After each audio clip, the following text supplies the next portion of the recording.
we're going to get into our discussion on the upcoming season, Young Avengers. Are you ready? I'm ready. Young Avengers. Season started August 6, 2024. The card you get with the season pass is Kate Bishop. She's a 2-cost, 3-power card. On reveal, add 2 arrows to your hand. One of them is an acid arrow, which when it is a 1-cost minus 2 power, and when you lay it out, it switches sides. So essentially, it flies over, takes space, and gives them minus 2. It's a mini go. Yeah. 1-cost, 3-power grapple arrow. On reveal, after you play your next card, move it to this location. Then you have the 1-cost, 1-power basic arrow. If you play a card at this location next turn, plus 3 power. And then 1-cost, 1-power Pym arrow. Ongoing, if your side of this location is full, plus 3 power. So I did play against her. I did not get the season pass, but somebody brought out Kate Bishop in the past couple of days, and the acid arrow aggravates me. I'll just put it that way. That really kind of made me upset. I'm like, oh, come on, you got to be kidding me. She would probably, and I think the person had a Pym arrow as well, if I remember right. 2 random ones. I played against her twice, I'm pretty sure. I love stuff where it kind of adds stuff to your hand that seems fairly useful. I'd love to get like more acid arrows, please, and just continue to get more of those so I can fill up spots and just do -2s. That one, to me, I think seems the most powerful. But each one of these, it's very, very reminiscent of Nico, where she's going to give you some options, and it might not be the same option every single time. But each be the option you need it. Exactly. I kind of dig Kate Bishop. I hope to have the opportunity to get her. What are your thoughts? Yeah, I went ahead and got her. Instantly went into my Collectasaur deck. Yeah. And yeah, she definitely reminds me of Nico to where she can do a lot of things. I played one earlier today. I had her and then Snowguard, because Snowguard's one of the bounties, and we were on the Quantum Tunnel, so I think I ran both of them through the Quantum Tunnel. So I had 2 Snowguard bears, 2 Snowguard, is it a hawk or an owl or whatever the bird is, and then like 4 arrows at one point. Oh, that's funny. So yeah, and had the collector out there getting the extra point of energy every time something popped up. So, but the other idea I got for her, and I don't know if this will work, but I want to try it out, is since she and Nico can be used for a lot of things, I was never a big user of Loki. I didn't get him initially. And then I know they made a pretty big change to Loki that actually made him more appealing to me. He was a 4/5, and he would replace all the cards in your hand with cards from your opponent's starting deck. And one reason I didn't use Loki a lot is because I was like, well, then I'm losing those cards that I know I could use. And sometimes that might work out and sometimes it doesn't. But now he's the 3/5, and he replaces your deck with your opponent's starting deck. You get their deck. Right. So it's dangerous to use him against Darkhawk, but then you've got all the cards you knew you could use, so it doesn't feel like you're losing something. You're using less of those new cards, but they all also get the reduction in cost. I'd messed around with a Loki deck and put Mockingbird and Quinjet, and then I figured Nico, because there's a good chance you don't know what you're getting when, but there's a chance that Nico could work well with those cards. What really made me do it was I was playing a Phoenix move deck, as I call it, Moving Tribunal, where hopefully Phoenix brings somebody back, boosts them up, and then I drop Living Tribunal in there and spread the points out. And I was going through a stretch where I was not getting any of the cards I needed. Like, I've got 3 cards in there to destroy and 3 cards to move, and like one game I didn't get any of the cards that in order to do anything that you wanted, and should be resurrected for Phoenix, and I only got one of the destroy cards or whatever. So not only was I having a bad stretch of luck, but they played Loki and executed my deck perfectly against me. Oh, ouch. Like, they got my deck halfway through, and they used it better than I did. That's rough. So I was like, maybe I'd try that. But I think the first time I probably used him with Darkhawk or something to where, I forget, it was some other archetype, but it was, well, if this isn't working, I just drop Loki in and start over. True. But also with Mockingbird, because there will be more cards that didn't start in my deck, and Quinjet to lower the cost even further. And so then with these bounties, as I was switching between decks, I thought, what if I know I mentioned a while back I was trying to make a deck with like cards that fit well in any deck, but the problem was there wasn't anything really to center it around. There were a lot of complementary cards, but there wasn't anything to complement. Yeah. So I tried that again, but with Loki and Kate Bishop and Nico Minoru, Mockingbird and Quinjet. So whatever deck style I get, I've got cards that could potentially work with it, or at least lower their costs a lot and get more out there. So I haven't played it, but the idea is then I've got all those cards. I've got Loki to steal somebody else's theme, and then I can pull out one or two and drop in the ones for the bounty. See if that works. So have one bounty deck. Mm-hmm. I don't know if it'll pan out, but it sounded good in my head. Well, you'll have to let us know next time when we record. I'm curious as to how it works. I don't think I've messed with Loki since the change, and since they redesigned the card or whatever they called it, but it sounds a little bit more appealing to me as well. So I'm going to have to see if maybe I can come up with something for Loki. He's another card that I rarely use. More likely to use him if I got a variant I liked. Like the basic card, it's fine. There's nothing wrong with it. I don't know, the Grecki one doesn't work for me. I really don't like the Venomized Loki. Just doesn't work for me. But hit me with I think there will be a Loki variant this season because young Loki was part of the Young Avengers, Kid Loki or whatever. So. Right. Okay. Well, all right. Next up, Marvel Boy. 3 cost, 2 power. After each turn, give 3 of your 1 cost cards plus 1 power. Yes. I definitely dropped some keys to grab this. I thought that one of the other successful decks that I was messing with this past season was one that filled lanes. And I think I might have, but I played that against Jonas. Anyway, it's Athena deck. I think you mentioned it last time, though. I remember you talking about, I haven't gotten Shana and Kazar to really work for me. But yeah, it's Athena deck as well. Kitty Pride's out there. Marvel Boy fit right in there. Marvel Boy is boosting up. I really do love it when he boosts up Kitty Pride, and then she comes back, gets another boost when she comes back to the hand, and she goes back out there, and I was pretty successful. And last night I was sitting there playing, and I had a situation where the cloning vats came up, and I got 2 Marvel Boys out there. Every turn I had another couple of turns where I think turn 5 and turn 6 it was dropping 6 power each turn on top of whatever else I put out there, because I had 2 Marvel Boys out there, and he's just giving. Oh, nice. What didn't happen,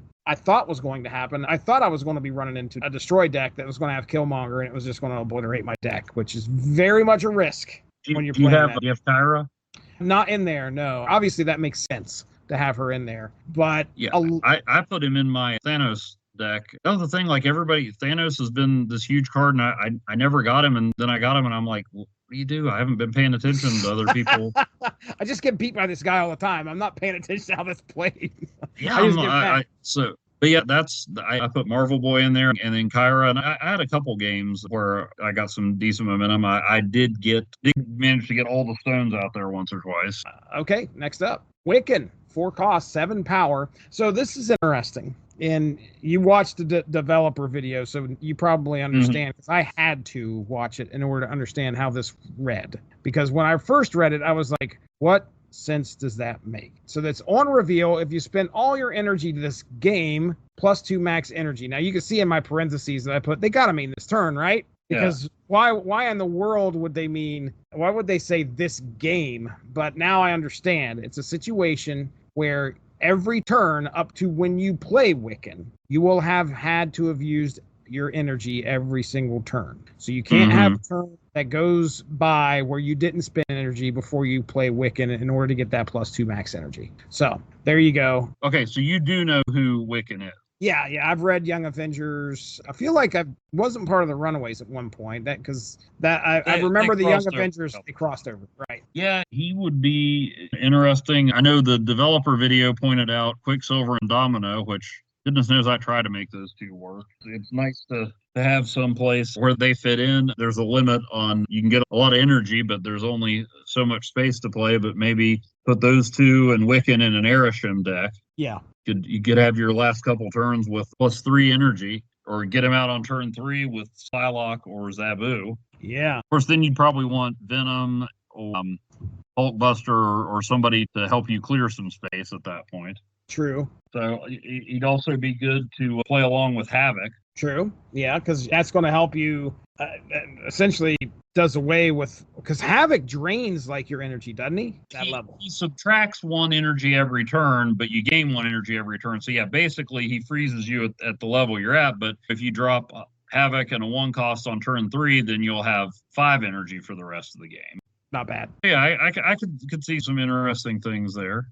Yeah, I think the Quicksilver Domino thing is going to fold right into the next card, which is Speed. 3 cost, 3 power, ongoing +1 power for each turn in which you spend all your energy. So what you're looking at there is Quicksilver, Domino, Speed, Wiccan. You haven't lost a single bit of power there. And so that's what, turn 4, you go into turn 5 and you've got, provided there's nothing else affecting you, you've got 7 ready, right? Yeah. You got seven energy to go. Speed gets +1 power. Right. Yeah. In turn 5, you'd have 7 energy. It'll be harder to joke about this since Wiccan and Speed are not only Young Avengers teammates, but brothers, and Quicksilver's their uncle.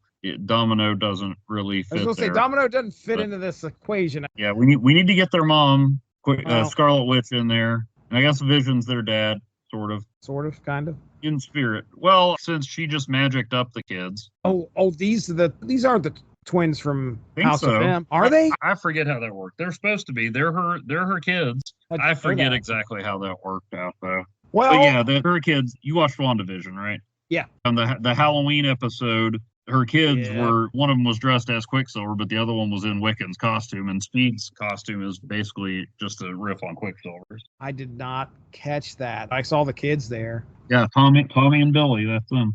All right, any other thoughts on Speed? Great movie. I want to watch it again soon. I bet it holds up. I was going to say, the kids would probably enjoy that. That's a Sandra Bullock movie that's not the net. Yeah. Did I tell you about pitching the net to them? And yes, then I'm like, you did. It's not going to make any sense to you guys. Oh, man. You don't understand. Dial-up was dramatic. Mozart's Ghost. All right. Next up is Hulkling. 6 cost, 11 power. I don't know. This might be the card. I liked Marvel Boy, but I think Hulkling is about the other one out of here that seems pretty, I don't know. Kate Bishop's pretty cool too. But anyway, 6 cost, 11 power. At the start of the game, copy the text of a random 6 cost card. So. Well, as we know from the Black Vortex, that could be exciting. Or the raft, that could be exciting, could be a bit of a letdown. Yeah. Although the fact that he's base 11 power, it's not like if you get null and you're not running destroy, you still got a 6 cost 11 power card. Right. Yeah, that's the big the big advantage here is the fact that you've got a pretty hefty card in Hulkling anyway. He's not the only thing that would make him be really almost unplayable would probably be Destroyer. That would suck. Yeah. You'd know it was coming. Right. And it's not like Black Vortex where you have no idea what's going to pop out. Let's take a look and see what else he could do. Trying to think of like what the worst one. If he gets Red Hulk, that's even better. True. Blob. Get it from the beginning of the game. Right. Blob. If he gets Leader. I mean, you can't complain about that. No. You got a 6/11 that you're dropping there that copies the other person's card. That's going to the highest power card. Yeah, highest power played that turn. Now you can't let him get Blob because clearly Blob's the most dangerous card in the game. I know. Then you got to nerf Hulkling just by association. It's like, okay, maybe Blob was a little too powerful when they came out, so they put him at a 15 limit and everybody quit using him. Yeah. I didn't see Blob after that. I stopped using him. Then everybody figures out, oh, hey, with Ariston, we got cards to burn. So let's put them in there. And then they're like, no, stop. People are using this card again. Right. And really the most effective way to get people to stop using him is to put that famine variant in the spotlight cache. That's just, I don't know, man. Not good. If it's the shoulder pads or the skull tattoo on his belly, I was like, I'm not sure I want to drop any spotlight keys today. I don't want that thing. I would not. All right, so okay, here's the cards that I think would not be very good for Hulkling to copy. Okay. That isn't going to matter. Agatha would suck. Agatha 6, I think they should build it so that if Hulkling gets it, he's better than Agatha. Well, here's the thing. Which shouldn't be hard. The text is Agatha starts in your hand and plays your cards for you. Hulkling is not Agatha. She just has Agatha. Maybe what if he brings Agatha into your hand? Yeah, that would be bad. That would be interesting, though. I can't wait to see that actually. That would be pretty cool. Let's see. Destroyer, I already said would suck. It would be cool if he copied Mockingbird. Yeah, Mockingbird's a good one. Doctor Doom. Oh, Like Doctor Doom, you get a 611, and I assume they would be Doom bots, so they just send the other 2 5s out. yeah, Giganto would suck because yeah, you're only going to be able to play him on the left location. Infinite would suck. yeah. At least Giganto and Infinite, you got more points. Right. Star would be good. Apocalypse is not going to be. You're not. The only thing you can do is Apocalypse is useless. You don't want that. If your opponent's running the new and improved Moon Knight, who's less random than he used to be, they might take out Hulkling and he comes back at a 15 instead of a 5. Sure. It's not going to work every time, but that's the thing. A very slim chance. Well, yeah, if your worst case scenario is you've got a 611, he's 1 point less than the Hulk, but with the chance to do more. Yeah. She-Hulk would be good. Yeah. Hulk, 1 less for each unspent energy, so that would get him down there. Odin would be nice. Odin wouldn't be too bad. What's funny though is the fact that if Hulkling, the power set matches the character. The text of this card matches the character. Because if Hulkling copies Orca's power, he essentially becomes Orca. He's a 611 that will be +5 if there is only one card there. So he essentially, there's nothing really big that changes in regards to power. He just basically becomes Orca at that point. Here's the big question. Yeah. Okay, it's a random 6-cost card. Right. You know what's a 6-cost card? Tell me. Hulkling. Ooh. Oh, big. And I only say this because I'm pretty sure I had copycat one. No. Pretty sure that happened. Oh, well, that'd be interesting. All it would be is it would do nothing. Yeah. Because it would be after the beginning of the game, so he'd just be a 611 card, but it'd be funny. Yeah. Yeah, whatever. All right, well, there you go. You got any thoughts on Hulkling? No, just some of the cards, it's going to be, the abilities going to be negative. Some, it won't be useful, but you never know. Okay.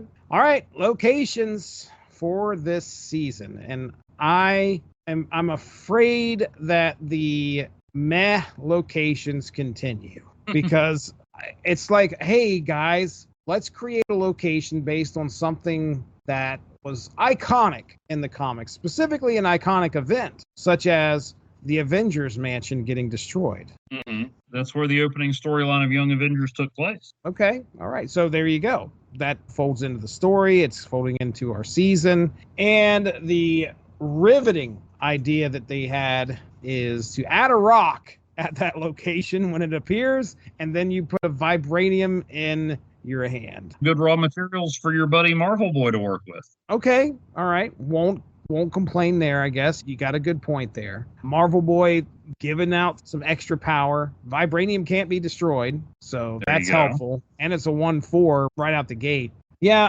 I'm not impressed. But what are your thoughts? It's true to the theme. It's the rubble of Avengers Mansion, but you might find something useful in there. They don't all have to be Legion fodder. You never know. Most games it'll just be mildly annoying, but in the right circumstances with Marvel Boy, or if you're trying to fill all the lanes or whatever, it could help. Okay. It reminds me... Or if you need some Killmonger fodder. I was going to say, it reminds me of the abandoned mine or whatever it is that brings out all the rocks. Where it's just like, I think I sent you the picture where somebody said, I fixed it, and it just says skip turn, and that's all it is. Yeah, but every once in a while, I try to do something cool with the abandoned mine. I don't think I've ever pulled it off, but I know one time I tried to get cute and wait a turn to clear the rocks, and like they Scarlet Witched it or something, so I couldn't get rid of the rocks. Oh, I've seen somebody play armor on the unrevealed location for it to become the abandoned mine or whatever it is, and collapsed mine, and then that guy's winning that location no matter what. Unless you have Patriot, well, boy, or Marvel Boy. Right. All right.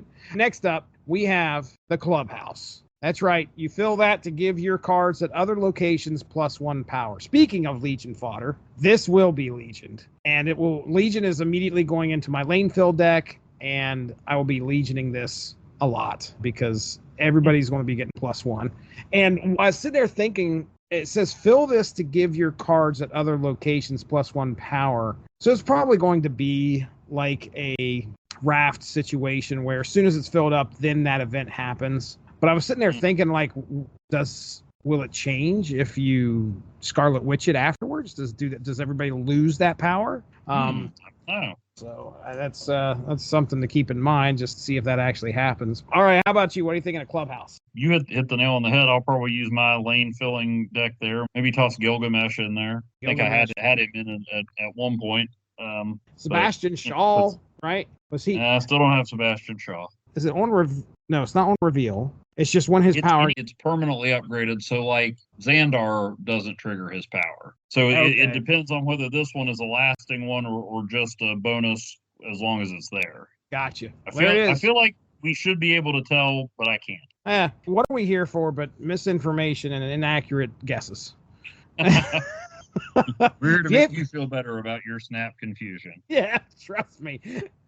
We aren't going to clear things up for you. We're going to read things and then postulate on what they are and hope that what we're thinking is true. What was the thing that we got so wrong? Was it the discard location? We were like, what are the ways you can discard with the Weapon X Lab? This will be interesting. No, it's just going to discard for you. It's just going to be the lamest idea. It's going to be the straightforward thing. It's like Sokovia, but at least they give you another card. All right. Thanks a lot for joining us. Make sure to tune in tomorrow for the next installment of Snap Material.